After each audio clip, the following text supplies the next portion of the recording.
কালকে থেকে হাজবেন্ডের সঙ্গে কথাই বন্ধ হয়ে আছে। তাকে বলেছিলাম এই গরমে কিচ্ছু মন চাইছে না, অফিস থেকে ফেরার সময় ভালো কিছু খাবার এনো। সে বলেছিল ঠিক আছে আনবো।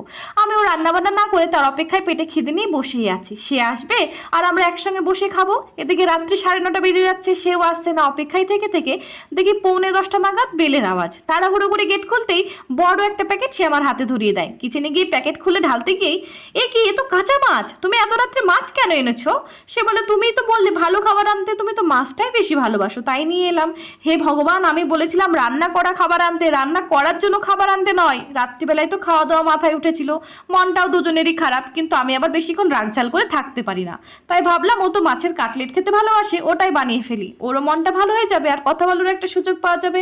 হ্যাঁ, যেই মাত্র কাটলেটের প্লেটটা ওর হাতে ধরিয়েছি, আরে কি খাবার খাবে একটু বুঝিয়ে বলবে তো, কাজের চাপে মাথা ঠিক থাকে না যে। চলো করো। তার শত পছন্দের খাবার হলেও প্রথম বাইটটা সে কিন্তু আমাকেই দেয়।